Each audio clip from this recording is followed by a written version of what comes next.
20th of July 2022, Injury Time, the Hindu editorial, and the ET, the Economic Times editorial. Starting with the Hindu editorial, Injury Time, यानी चोट का समय. India won the shorter formats in cricket, once again revealing its bench strength. India ने cricket में जो छोटे अवधि के फॉर्मेट्स थे वो जीत लिए थे और एक बार फिर से इंडिया ने रिवील किया है, यानी कि दर्शा दिया है कि उसकी बेंच की स्ट्रेंथ कितनी है, यानी कि उसके जो प्लेयर्स की स्ट्रेंथ कैसी है. बेंच यानी जो खिलाड़ी खेल रहे हैं वो एक बेंच पे बैठ जाते हैं. Indian cricket donning whites failed in England, but in the blue shade, the Rohit Sharma's men found success in the subsequent limited over jousts. भारतीय क्रिकेट जो कि सफेद कपड़े पहने थे, इंग्लैंड में वो फेल हो गए, लेकिन ब्लू शेड वाले कपड़ों में रोहित शर्मा के आदमियों ने सक्सेस पाई बाद में होने वाले जो सीमित ओवर के दंगलों में. After the long delayed fifth test ended in defeat at Edgbaston, the 2021 and ODI series that followed revealed a squad more at home with the abridged versions. जब बहुत लंबे समय से डिले हुआ फिफ्थ टेस्ट, पांचवा test, क्योंकि बीच में बहुत समय आ गया जिसमें कोरोना की वजह से टेस्ट नहीं खेले गए थे, जो ये पांचवा टेस्ट डिले के बाद खेला गया, ये भारत के हार में इसकी अंत हुई एजबैस्टन में. लेकिन जो 2020 और वन डे इंटरनेशनल की जो सीरीज है जो उसके बाद आई, उसने दर्शा दिया एक ऐसा स्क्वाड, यानी एक ऐसी टीम जो कि इस छोटे वर्जन से खेल के ज़्यादा कंफर्टेबल थी, मोर एट होम, यानी ज़्यादा वो कंफर्टेबल थी, आराम में थी. The man in blue won both sets at an identical margin of 2-1. Blue पहनने वाले खिलाड़ियों ने दोनों सेट्स जीत लिए, यानी कि 2020 भी जीत लिया और वन डे इंटरनेशनल भी जीत लिया, एक जैसी मार्जिन से 2-1 की, showing a game awareness that was missing in the lone test. और इससे वो एक ऐसी गेम की अवेयरनेस दिखा रहे थे जो एकमात्र टेस्ट में जो खेला गया पांचवा जो मैच था उसमें मिसिंग थी. Hardik Pandya's all-round show at Southampton's Rose Bowl helped India win by 50 runs in the opening T20 international, and seemingly a winning template was being set. Hardik Pandya का जो ऑलराउंड शो था, यानी बैटिंग और bowling दोनों में उन्होंने अच्छा शो दिखाया साउथहैम्पटन के रोज बोल स्टेडियम में, जिससे इंडिया को मदद किया 50 रन से जीतने में, जो पहला मैच था T20 इंटरनेशनल का अंतर्राष्ट्रीय मैच. और ऐसा प्रतीत होता है कि इससे एक जीतने वाली टेम्पलेट सेट हो रही थी. एक टेम्पलेट यानी जो एक तरह का स्टैंडर्ड सेट हो रहा था कि इसी तरह से भारत शायद बाद में जीतेगा. The next clash was pocketed too with batter Ravindra Jadeja and seamer Bhuvnesh Kumar bruising Jos Buttler's men. अगला जो भिड़ंत थी उसको भी जेब में डाल लिया गया, जिसमें कि जो बैट्समैन थे, यानी बैटिंग करने वाले रविंद्र जडेजा और जो सीम बॉलिंग करने वाले भुवनेश्वर कुमार थे, उन्होंने जोस बटलर के आदमियों को चोट पहुंचाई.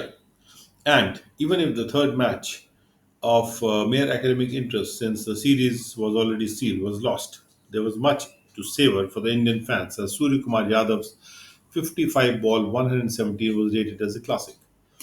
और भले ही तीसरा मैच जो था वो महज एकेडमिक इंटरेस्ट का था, केवल पढ़ाई के इंटरेस्ट का था, क्योंकि सीरीज पहले ही सील कर ली गई थी और ये मैच हार दिया गया. लेकिन बहुत कुछ था एंजॉय करने के लिए इंडिया के फैंस के द्वारा, इंडिया के फैंस के लिए. जैसे सूर्य कुमार यादव जो थे, उनका 55 बॉल में जो 117 रन बनाए गए, उसको एक क्लासिक के रूप में रेट किया गया. दो the series through the series India found new heroes, even if the established stars like skipper Rohit or Virat Kohli were not at their dominating best. इस पूरे सीरीज के दौरान भारत ने नए हीरोज प्राप्त पाए, भले ही जो स्थापित स्टार थे जैसे कि स्किपर रोहित या विराट कोहली वो अपने डोमिनेट करने वाले बेस्ट पे नहीं थे. That India could tide over such blemishes showed that the unit's best bench strength was adequate and could tackle any crisis. कि इंडिया ने ऐसे जो ब्लेमिशेस यानी जो कमजोरियां थी, जो गलतियां हो गई थी, उसको ऊपर निकल पाए. और इस बात ने ये दिखाया कि इंडियन यूनिट की जो बेंच स्ट्रेंथ है, कोई एक बेंच पे जितने खिलाड़ी हैं उसमें तो कुछ गलत भी खेल जाते हैं, लेकिन बाकी कुल मिला के जो बेंच की जो शक्ति है वो पर्याप्त थी और वो कोई भी बुरी हालत को टैकल कर सकती थी, उसका सामना कर सकती थी. In a cricketing year that is hurtling towards the ICC 2020 World Cup in Australia during October and November, the latest triumph in the shortest format augurs well. एक ऐसे क्रिकेट के साल में जो कि तेजी से लुढ़कता हुआ आगे बढ़ रहा है आईसीसी के 2020 वर्ल्ड कप की ओर, जो कि ऑस्ट्रेलिया में खेला जाएगा अक्टूबर और नवंबर के दौरान, जो हालिया जीत की खुशी हुई है, ये शॉर्टेस्ट फॉर्मेट में ये आगे के लिए अच्छे आसार छोड़ रही है. Rohit's men had a rollicking start in the one-day international series with spearhead Jasprit Bumrah 6 for 19 ambushing England at London's Oval. Rohit के आदमियों ने एक बड़ी खुशहाल शुरुआत की, एक बहुत ज़बरदस्त खुश होने वाली कर देने वाली शुरुआत किया वन डे इंटरनेशनल सीरीज में, जिसमें कि जो आगे से लीड करते हैं स्पीयर के साथ, स्पीयर का जो हेड होता है, यानी जो भाले का सिर होता है, वही जसप्रीत बुमराह ने जो है 6 विकेट लिए 19 रन दे के, और इस तरह से उन्होंने इंग्लैंड को बुरी तरह से हरा दिया, एम्बुश कर दिया, यानी बुश में अटैक करके हरा दिया एट लंदन के ओवल मैदान में. Openers Rohit and Shikhar Dhawan remained unbeaten to secure a comprehensive victory. और जो ओपनर्स थे रोहित शर्मा और शिखर धवन, वो अनबीटन रहे, यानी उनको वो अविजित रहे, जिससे कि एक संपूर्ण विक्ट्री उन्होंने हासिल की और सुरक्षित कर ली. Even if the extended London sojourn turned sour as the next clash at Lord's went downhill once Reece Topley grabbed 6 wickets, India remained the favourite to clinch the series. भले जो एक्सटेंडेड लंदन का जो सोजॉन था, यानी London की जो यात्रा थी, वो सार हो गई, यानी खट्टी हो गई, क्योंकि जो अगला क्लैश था लॉर्ड्स में, वो नीचे की ओर गिर गया, यानी कि वो भारत उसको हार गया. वंस एक बार रीस टोपली ने 6 विकेट जब पकड़ लिए थे, तो लेकिन भारत जो है फेवरेट बने रहे. India remain the favourite to clinch the series, इस सीरीज को अपने हाथ में झपट लेने के लिए. The bandwagon then rolled into Manchester with its curry mile and overwhelming subcontinental flavor, and India felt at home. इसके बाद जो पूरी टीम थी वो मैनचेस्टर में गई, और मैनचेस्टर जिसमें कि एक करी माइल, जो कि एक कुल मिला के एक आच्छादित कर देने वाला सब कॉन्टिनेंटल फ्लेवर था वहाँ पे इंडिया जो है कंफर्टेबल फील कर रही थी. Perhaps history offered some happy clues too, as it was also a week that celebrated the 20th anniversary of the famous NatWest triumph at Lord's. शायद हिस्ट्री ने भी कुछ इशारे किए थे, क्योंकि ये ऐसा भी हफ्ता था जिसने कि 20वीं एनिवर्सरी को सेलिब्रेट किया फेमस NatWest ट्रायम्फ के लॉर्ड्स के मैदान में.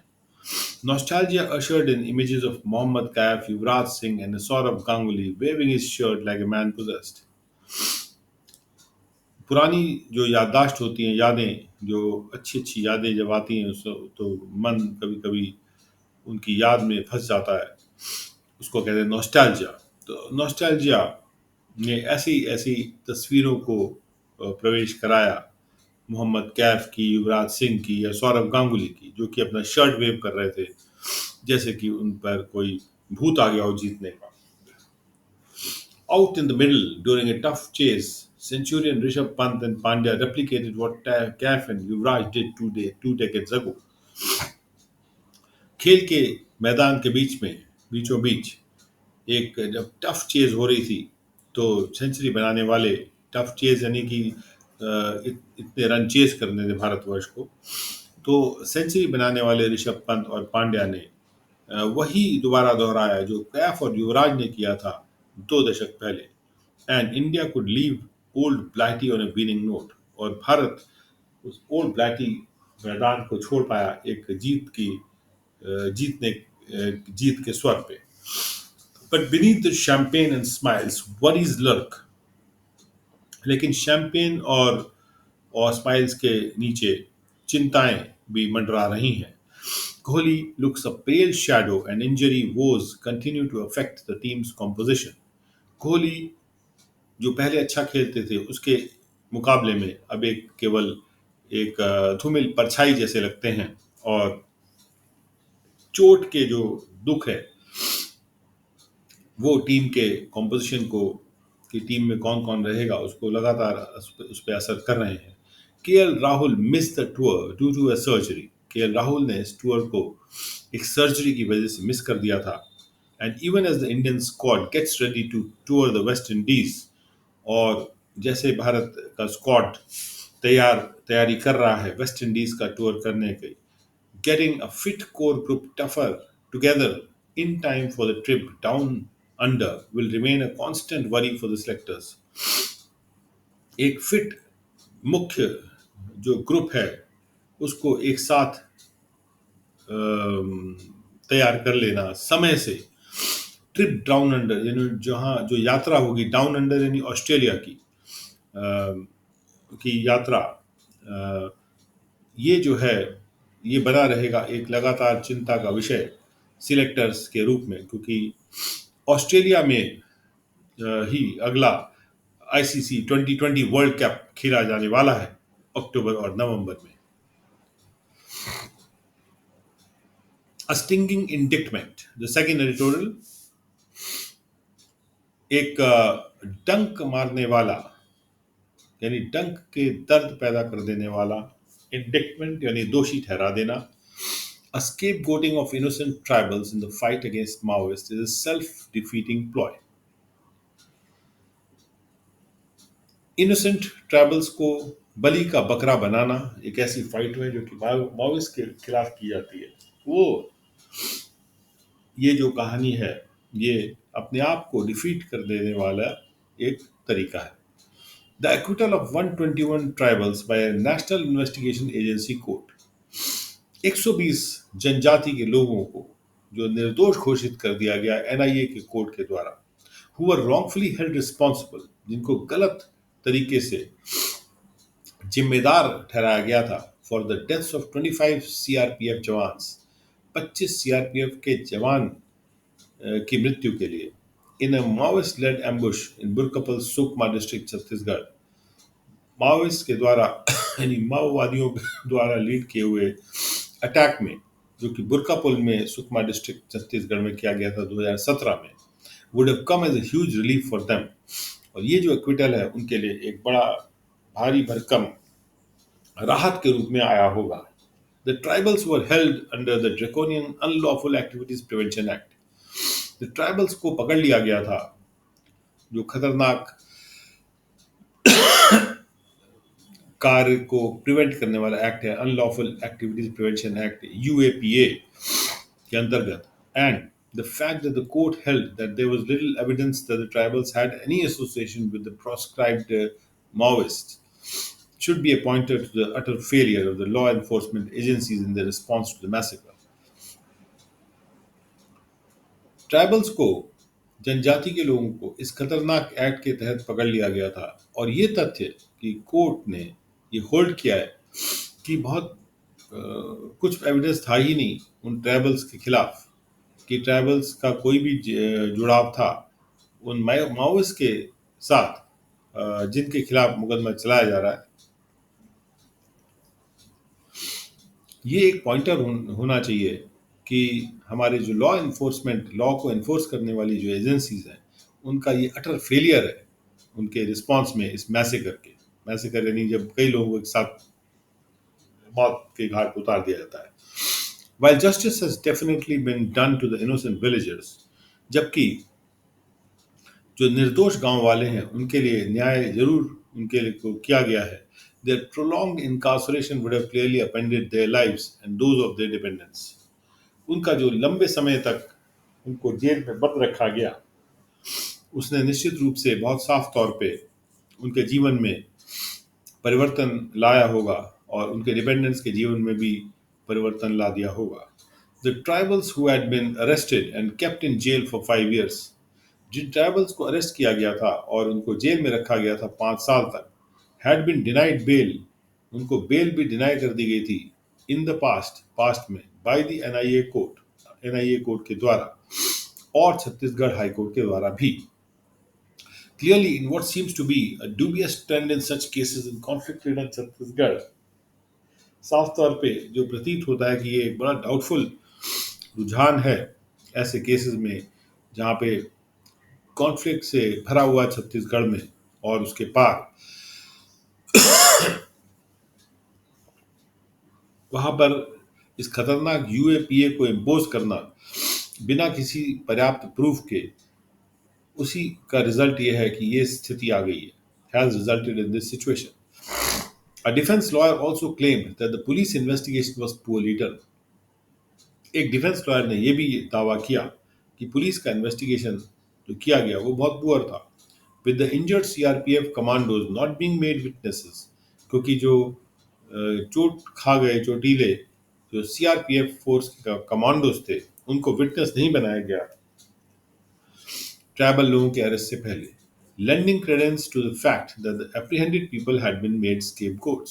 और इससे इस तथ्य को और भी बल मिलता है कि जिन लोगों को पकड़ लिया गया था उनको बलि का बकरा बनाया गया था। As a takeaway from the outcome of this case, the state must ponder as to whether this strategy of rounding up suspects among the hapless tribals in the name of swift action following a military setback does any good to law enforcement.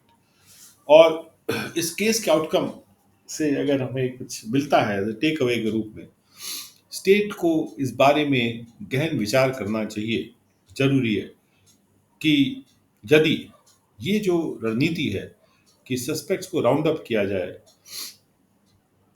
बेचारे tribals के बीच में in the name of Swift action के नाम पे, एक किसी भी military हार के बाद, क्या इससे कोई फायदा होता है लॉ एनफोर्समेंट का? Does any good to the law enforcement? The clearest way to defeat the Maoist insurgency or any political movement based on violence and motivated by disenchantment with the state is to uphold the rule of law and to win support among the people who the insurgents claim to be fighting for. जो साफ तौर पे जो तरीका है Maoist घुसपैठ को हराने का या किसी भी राजनीतिक आंदोलन को जो कि वायलेंस पे आधारित है, जो हिंसा पे आधारित है और जो कि स्टेट के अंदर जो नाखुशी है उससे मोटिवेटेड है, उसको हराने का अगर कोई तरीका है तो वो तरीका ये है कि हम रूल ऑफ लॉ को अपहोल्ड करें और लोगों के अंदर सपोर्ट हम प्राप्त करें, सपोर्ट जीते लोगों में who the insurgents claim to be fighting for, और जिनके लिए ये घुसपैठिए ये दावा करते हैं कि जिनके लिए वो लड़ रहे हैं उनमें सपोर्ट जीतना आवश्यक है। Without popular support insurgencies are bound to fail, specifically the Maoist movement that is underpinned on winning over those disenchanted with the Indian state. बिना किसी पॉपुलर सपोर्ट के, बिना लोकप्रिय सपोर्ट के घुसपैठ वाली जो मूवमेंट्स होती हैं वो निश्चित रूप से फेल हो जाएंगी, खासतौर पे माओइस्ट मूवमेंट जो कि अंडरपिन्ड है, यानी कि जो टिकी हुई है उन लोगों को अपने तरफ जीतने पर जो कि भारतीय राज्य से नाखुश हैं। Beyond harping on factors related to poverty, livelihoods and crisis and economic inequality, The Maoists also use tactical violence that invites state repression and serves their purpose of questioning the legitimacy of the Indian state. इसके पार की ये जो Maoist हैं वो ऐसे factors पर के बारे में ज़्यादा बोलते हैं, हार्प करते नहीं, बहुत ज़्यादा उसके बारे में बोलते हैं। पॉवर्टी के रिलेशन में, यानी कि गरीबी के रिलेशन में बात करते हैं। बुरी हालत में जो जीवन होता है उसके बारे में बात करते हैं, जीविका चलाना बुरी सिचुएशन में, और आर्थिक असमानता की वो बात करते हैं। तो माओइस्ट जो है इसके अलावा टैक्टिकल वायलेंस को भी यूज़ करते हैं, वायलेंस को एक टैक्टिक की तरह यूज़ करते हैं, जो कि स्टेट के रिप्रेशन यानी स्टेट के द्वारा दबाए जाने को इनवाइट करेगा, और उससे उनका जो पर्पस है, उनका जो प्रयोजन है वो सर्व हो जाएगा कि वो भारतीय स्टेट के जायज़ होने को क्वेश्चन कर पाएंगे, उस पर सवाल उठा पाएंगे। By typecasting the tribal people, conflating dissidence and disaffection with insurgency, and taking the dubious route of mass incarceration following any setback to the security forces, law enforcement agencies only end up adding grist to the Maoist propaganda that emphasizes that these are just characteristics of a repressive state that is beyond reform. Tribal लोगों को अगर हम type cast कर देते हैं, यानी सारे tribal लोगों को हम एक तरह से टाइप कास्ट कर देते हैं कि ये सारे माओइस्ट हैं, और अगर हम जो डिसिडेंट हैं और जो डिसअफेक्टेड हैं, डिसअफेक्टेड यानी जो नाखुश हैं, और जो डिसिडेंट यानी खिलाफ चल रहे हैं,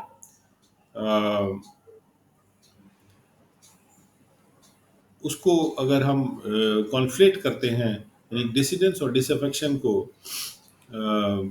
विथ इंसर्जेंसी, यानी जो इंसर्जेंसी से जो भी डिसफेक्शन है या डिसिडेंस है लोगों के अंदर, उसको अगर हम कॉन्फ्लिक्ट कर देते हैं, यानी वो गुब्बारा को बस्ट कर देते हैं, तो और अगर हम वो डाउटफुल रूट लेते हैं जिसमें मास इनकार्सरेशन होता है, यानी बहुत सारे लोगों एक साथ हम बंदी बना लेते हैं, अगर कोई भी सेटबैक हमारे सिक्योरिटी फोर्सेस का होता है, तो ऐसे में जो लॉ इन्फोर्समेंट एजेंसीज हैं केवल आखिर में माओइस्ट प्रोपागेंडा को ही और भी ज़्यादा ग्रिस्ट दे देगा, गिविंग ग्रिस्ट टू द मिल, यानी कि जो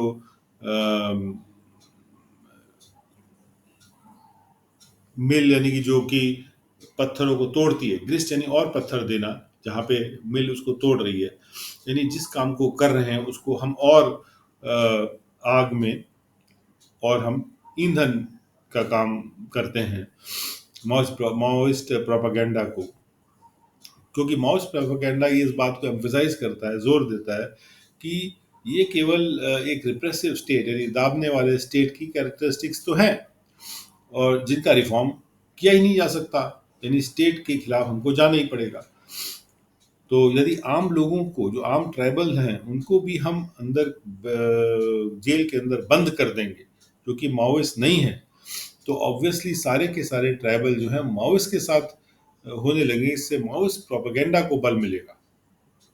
Besides purposive socio-economic action, law enforcement must reinforce steps related to procedural law to disprove the Maoist critique of the Indian state and to retain legitimacy among tribal citizens. इसके अलावा कि हम कोई socio economic action करें, कोई सामाजिक आर्थिक action करें, लॉ इन्फोर्समेंट को चाहिए कि वो ऐसे स्टेप्स को और ज़्यादा मजबूत करे जो कि प्रोसीजरल लॉ से रिलेटेड हो, यानी प्रोसीजर को ठीक से फॉलो करें, जिससे कि जो माओइस्ट लोगों का की आलोचना है भारतीय राज्य के लिए वो डिस्प्रूव हो जाए, वो गलत साबित हो जाए और हमारी जो लेजिटिमेसी है, यानी जो जायज़ होना है हमारा, वो ट्राइबल सिटीजन्स के मध्य हम जायज़ बने रहें। Now the Economic Times editorial, plugging the holes in the Swiss cheese. Switzerland की चीज में होल्स जो हैं उनको प्लग किया जाना चाहिए। Switzerland federal supreme court, Switzerland के फेडरल सुप्रीम कोर्ट यानी जो highest court of the land है, उन्होंने ये रूलिंग दी है कि स्विस अथॉरिटीज इंडियन अथॉरिटीज के साथ भारत के आधिकारिक सूत्रों के साथ या भारत के आधिकारिक एजेंसीज के साथ इंफॉर्मेशन शेयर करेगा उन बेनिफिशियरीज के बारे में, उन फ़ायदे लेने वाले लोगों के बारे में जो कि जिन्होंने फॉरेन ट्रस्ट से जो फ़ायदा लेते हैं, जिनको सेटअप किया गया था फॉरेन ट्रस्ट को स्विट्ज़रलैंड में, यानी वहाँ बिना without judging the datas and use, और इसके बारे में कोई वो निर्णय नहीं देंगे कि जो भी डेटा दे रहे हैं वो उसका एंड यूज़ क्या हुआ, इसके ऊपर कोई जजमेंट नहीं देंगे, लेकिन शेयर कर देंगे इन्फॉर्मेशन को। बाकी इन्वेस्टिगेट करना और उस इन्फॉर्मेशन को यूज़ करने का काम इंडियन टैक्स अथॉरिटीज़ फिर कर सकती है। The rulings reiterates the exchange of information pact between the two countries. ये जो रूलिंग आई है सुप्रीम कोर्ट की स्विट्जरलैंड के, ये फिर से दोहरा रही है कि दोनों देशों के बीच में सूचना के एक्सचेंज का एक पैक्ट है, यानी कि एक एग्रीमेंट है in the revise tax treaty, जो रिवाइज टैक्स ट्रीटी की गई थी 2011 में। उसमें the revision came after Switzerland ended banking secrecy loss, और ये जो रिवीजन आया टैक्स ट्रीटी में, ये उसके बाद आया जब स्विट्जरलैंड ने अपने बैंक के सीक्रेसी लॉज को खत्म कर दिया, making it possible for foreign governments to pursue suspected tax evaders. और इससे संभव हो गया फॉरेन गवर्नमेंट्स के लिए कि वो जो संदेहास्पद सस्पेक्टेड जो टैक्स को इवेट करने वाले हैं उनको परस्यू कर सकें, उनका पीछा कर सकें। India now has the information and the laws. अब भारत के पास सूचना भी है और कानून भी है। How the information is used and the law invoked will determine the maturity of the tax administration. इस इंफॉर्मेशन को कैसे यूज किया जाएगा और किस प्रकार से लॉ का आह्वान किया जाएगा, इससे तय होगा कि भारत का जो टैक्स एडमिनिस्ट्रेशन है, टैक्स प्रशासन कितना मैच्योर है। Wealthy Indians created discretionary trust to avoid coming under the tax department scanner. जो अमीर इंडियंस थे, जिनके पास वेल्थ थी, धनाढ़ भारतीय लोग, उन्होंने डिस्क्रेशनरी ट्रस्ट बना लिए थे जिससे कि वो टैक्स डिपार्टमेंट के स्कैनर के अंदर ना आए। In 2014, the Supreme Court had ruled in the Commissioner of Wealth Tax Rajkot versus Estate of late H.M. M. Vikram Singh Ji of Gondal case that the taxpayer, a beneficiary of a discretionary trust, was not assessable on the income of the trust until such income was dispersed by the trustees. 2014 में supreme court ने ये rule किया था, यानी उन्होंने judgement दिया था कि commissioner of wealth tax Rajkot versus estate of late H M. Vikram Singh ji of Gondal वाले केस में कि जो टैक्स पेयर है, जो कि एक बेनिफिशियरी था डिस्क्रेशनरी ट्रस्ट का, उसको उसकी इनकम को असेस नहीं किया जा सकता है उस ट्रस्ट से की इनकम से पर उसको असेस नहीं किया जा सकता है जब तक कि ऐसा ना हो कि उस इनकम को ट्रस्टीज के द्वारा डिसबर्स यानी बांट दिया जाए, यानी दे दिया जाए बेनिफिशियरी को।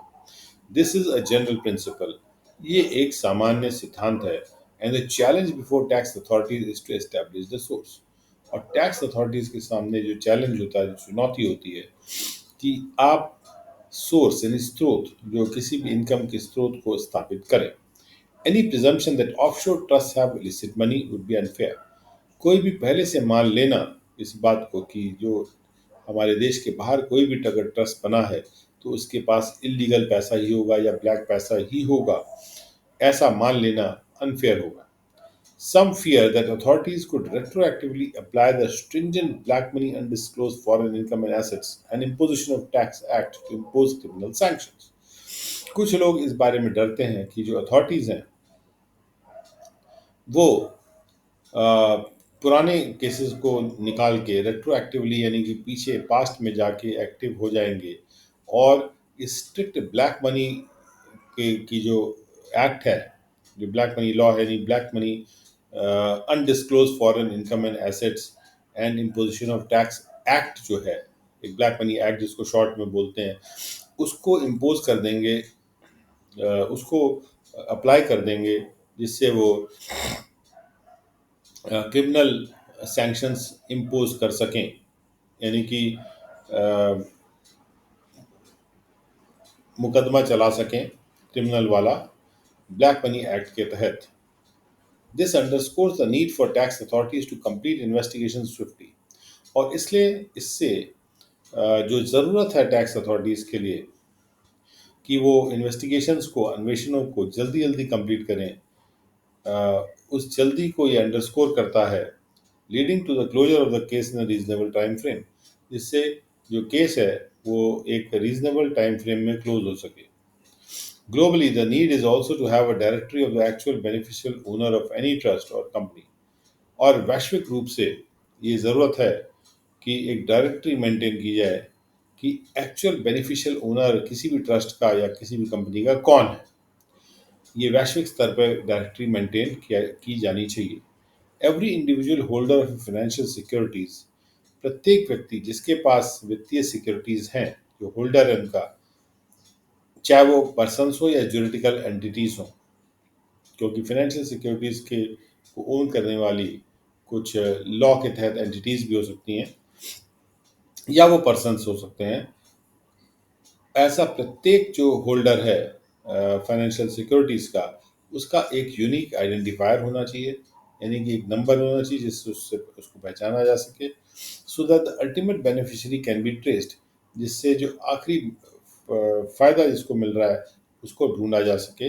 Even if the person stage beyond the web of companies और ट्रस्ट, भले ही वो व्यक्ति जो है एक जो जाल है कंपनी और ट्रस्ट का उसके पार भी अगर बैठा हुआ है, तो भी उसको ढूंढा जा सके, उसको ट्रेस किया जा सके उस यूनिक आइडेंटिफायर को इस्तेमाल करके।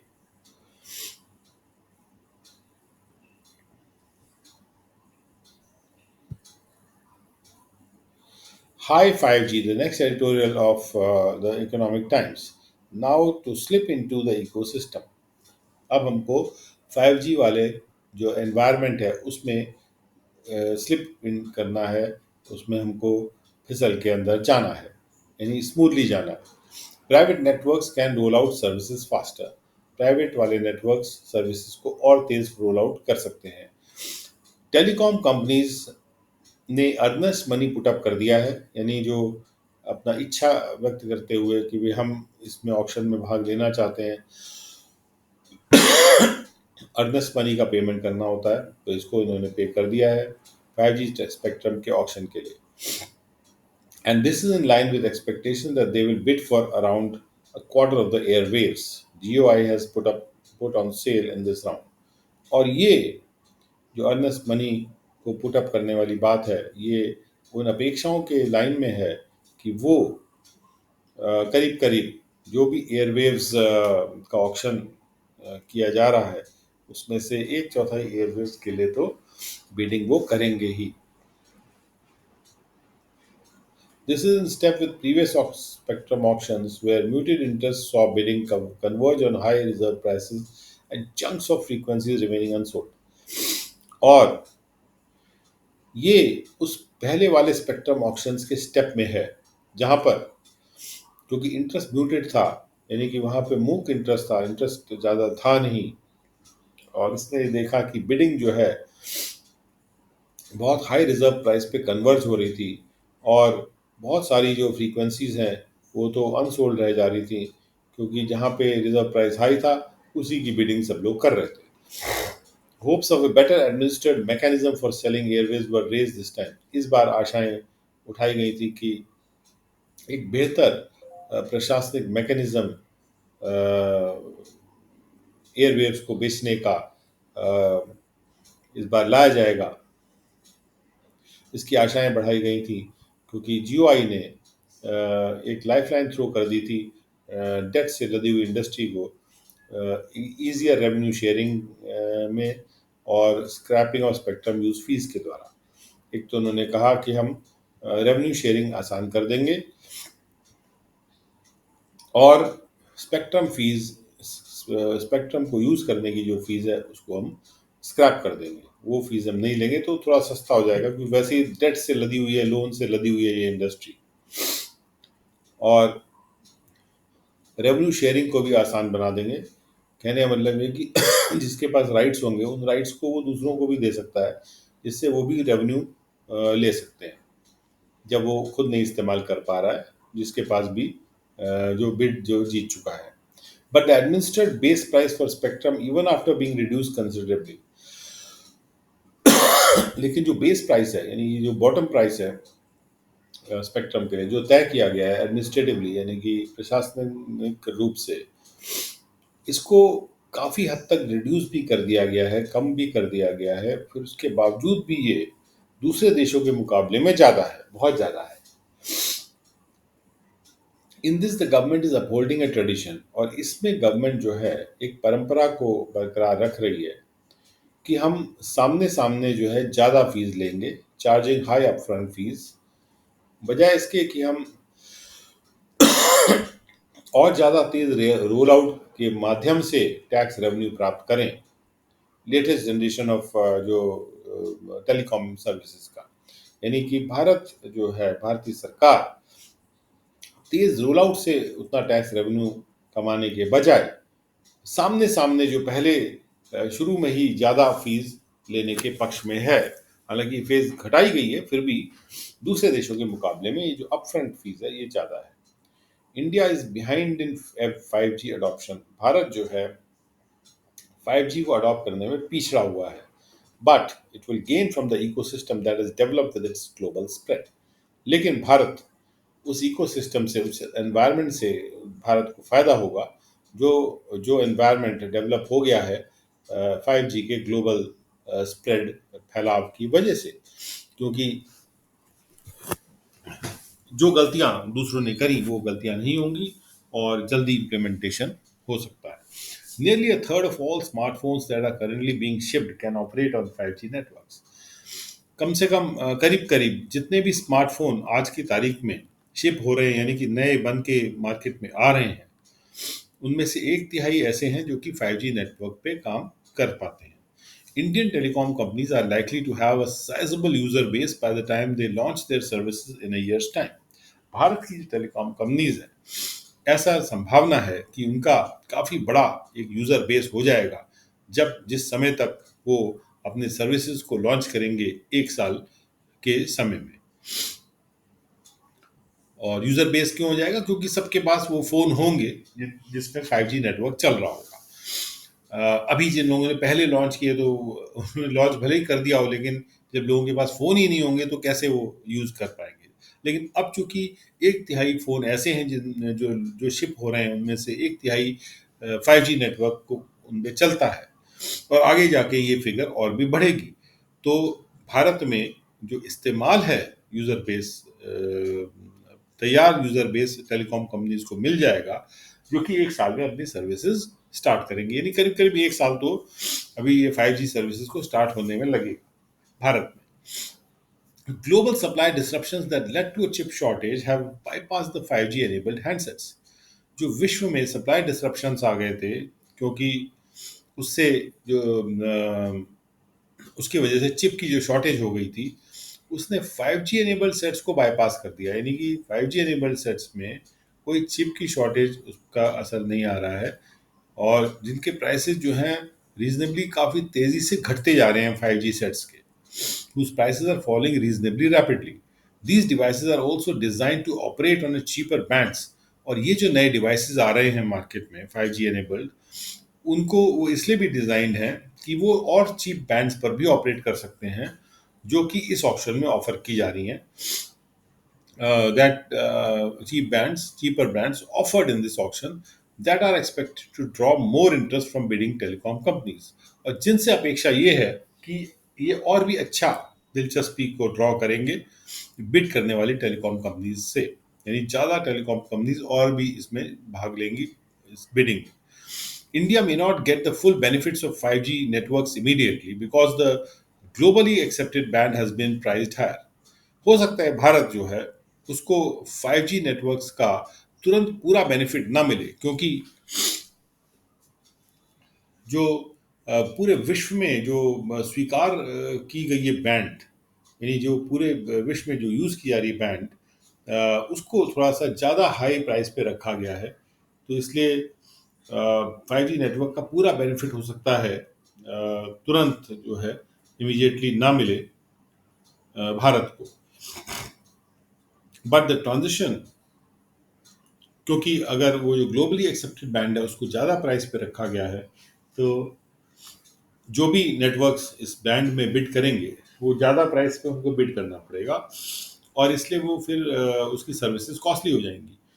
तो अगर हमको वैश्विक स्तर पे कम्युनिकेशन करना है 5G नेटवर्क्स को यूज़ करके, तो हम उन्हीं बैंड्स को यूज़ कर पाएंगे जो कि पूरे विश्व में स्वीकार योग्य हैं, और वो चूंकि महंगी खरीदी गई होंगी तो उसकी सर्विसेज थोड़ी सी कॉस्टली होंगी, और इस वजह से 5G नेटवर्क्स का पूरा बेनिफिट तुरंत भले ही ना मिले, बाद में प्राइस नीचे आएगा तो बाद में हमको बेनिफिट मिलेगा।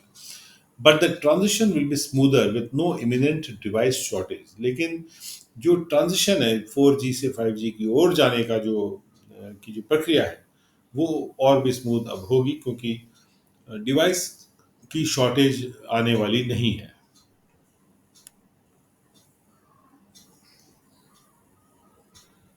यानी यंत्र की कोई शॉर्टेज नहीं